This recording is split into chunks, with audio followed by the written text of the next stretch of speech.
Welcome back to Adventures in LARPing. This afternoon I'd like to introduce you to Matt Webb and Riley Seaman here, who have come to talk about a new LARP that they are developing as we speak. What can you guys tell me? What have you got? Well, the LARP is called PlanetFall. It is a science fiction LARP, a hard science fiction LARP, which we're developing here in Austin, Texas. It is currently in the alpha stage. And there's two really cool things about it. One, we just really haven't seen good hard science fiction done in live action yet. There's been a lot of sci-fi games, but they've mainly been sci-fantasy, things like Star Wars or post-apocalyptic or something of that nature. And we grew up on people like Larry Niven and Orson Scott Card and those kind of science fiction authors who really kind of talked about really important things and really important subjects. And we decided that we wanted to bring that into the live action realm in a new way, because one of the things that we and the other developers believe in is that science fiction is unique in the fact that it allows us to discuss our world through exaggeration, through science fiction is always our world as it is now exaggerated to another level so that we can then pick it apart and analyze it. So we wanted to run a hard sci-fi game, and through that we're addressing issues like climate change, government, surveillance, the various things that society is facing right now through the lens of a group of people, outsiders and misfits and loyalists who are now colonizing another planet after the Earth has gone through a very tumultuous period and has been ruled by other forces and has been taken over by a totalitarian government. And you have agents of that government who are managing this colonization effort, but you also have the people who didn't fit into their vision of the world.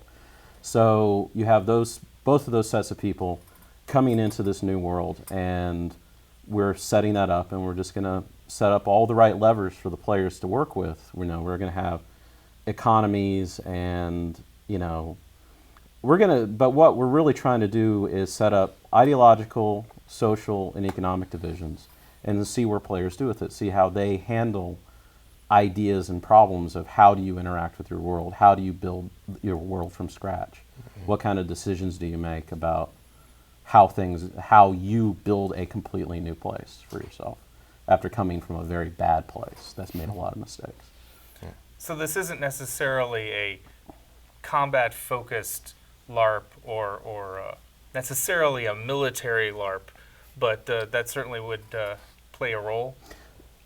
Combat is there, but the combat system is very simple. It's going to use foam dart casters of that particular brand, which we're not going to say.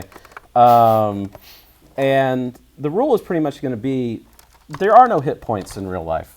You get shot, you go down. Things like armor and medical stuff and all that mainly affects whether you survive. So really what we're seeing in this system is you get hit, you go down. So combat is not a focus, but when it is there, it's very brutal. Right. So you're not going to see, like in a lot of LARPs, you see people who are tanks, right? There's definitely no such thing as a tank. One of the most important things that we thought of was that one of our early design concepts was that combat should be really lethal. So if jumping into a combat is not going to be anything nonchalant, like people aren't just going to stand there like, oh yeah, I'm just going to shoot everything that moves. It's fine. I'll get everything taken care of. Or if they do, they know somewhere in their head, they should know somewhere in their head that, okay, this could be the last combat that I'm ever in, and that should be something that really hits people, because one of the other important design concepts that we're focusing on is humanism, being human, and fear of death is very critical to that. So while we do want to have some share of fun, go out and shoot some guns and some dart guns and do some boffer fighting just on a very, very small scale of that. we are still mainly focusing on story and immersion and things like that.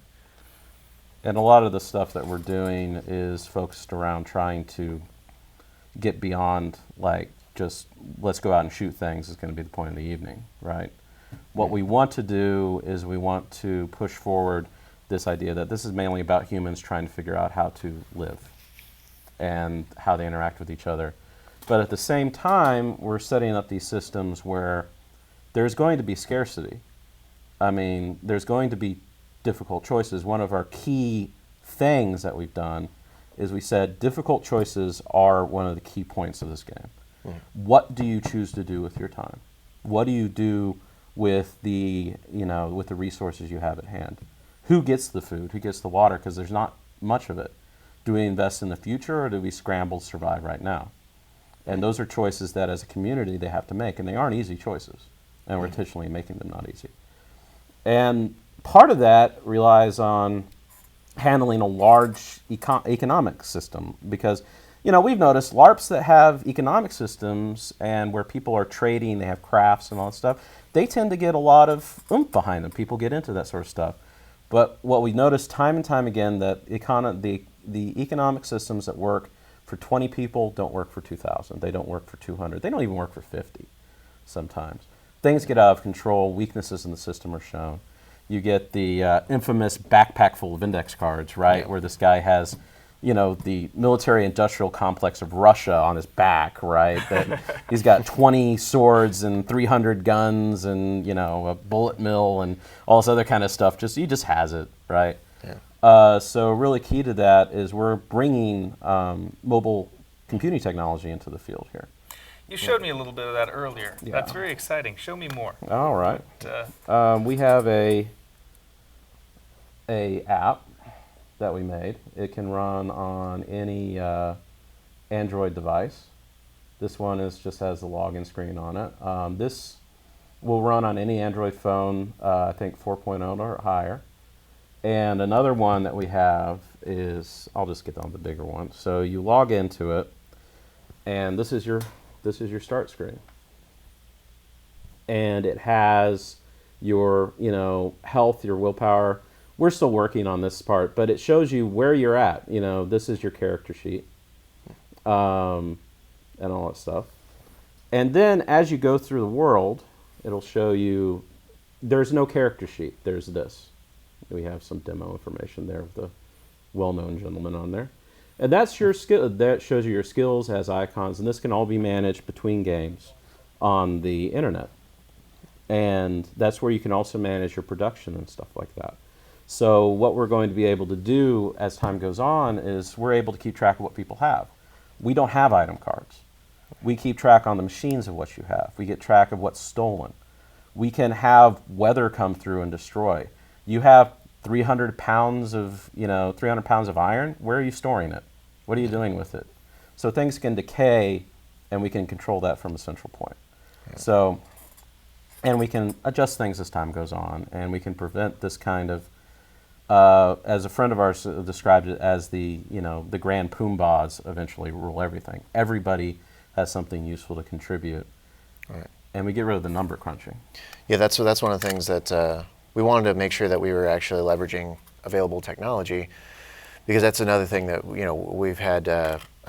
We've both been running games for a while, and one of the big things that you run into a lot of is difficulties with execution on the day of events.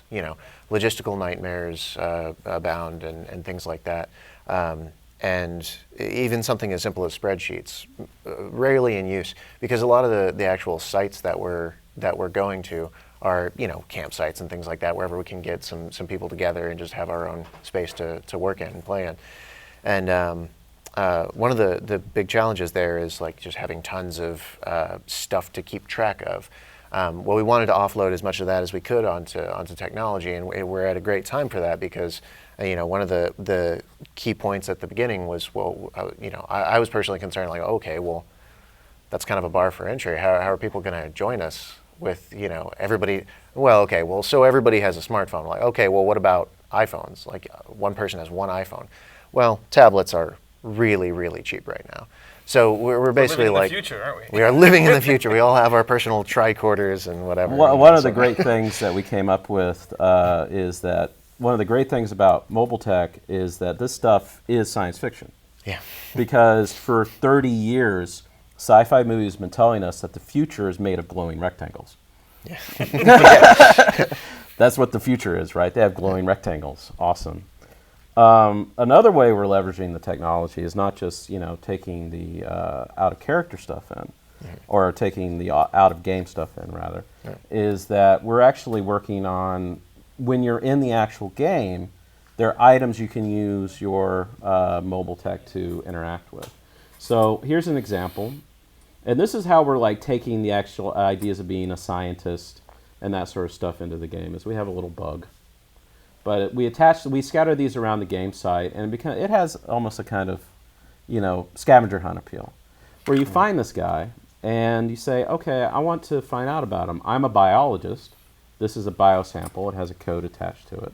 So I go into my little tablet, and I open up a scan for it.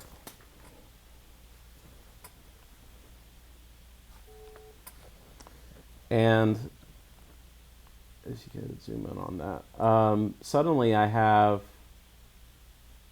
all this information about this bug. And this gets recorded as a data point I've acquired in the game. And that can give me, each one I find gives me, if it's something new, gives me tiny bonuses. So the game is totally interactive with your smartphone or other appliance. Mm-hmm. Right. And that's fascinating. And this is one of the ways we're trying to give people who aren't interested, there's a lot of games that are very combat heavy. A lot of games. Right. And when you're a scientist or an engineer or a craftsman or something like that, you don't really have a role. You go you take a over back seat and to you people. knock on things in game. It's really like I'm given a bunch of index cards at the end of the game. That's the breadth and width of it. And scientists are even like, if I happen to have a plot event that requires my skill, that's when I'm important. This makes it so we're on an alien world. We don't know anything about it. So there's these people who go out, and like this particular situation, this particular bug says that it increases if you know about it. If you know about it, you get the increased farming yield. You get you find out you can eat it, which is important, right? But you only get this information from this if you have the biology skill. Gotcha. Right. So the guy who's the biologist is important. He's not just some accessory. He's not some fluff character that the Gumbies protect. Yeah. And there's other things we're utilizing the QR codes for too, and we're also experimenting with using RFID technology, but RFIDs aren't supported as much.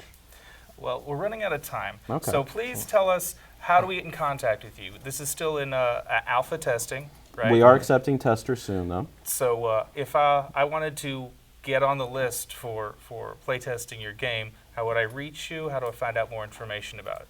Our contact email is prepareforplanetfall@gmail.com, and we will be launching our site at prepareforplanetfall.org, and by the time this goes out, it should be on. Fantastic. I've been talking with Matt Webb and Riley Seaman about their new game, PlanetFall. Thank you for joining us with Adventures in LARP.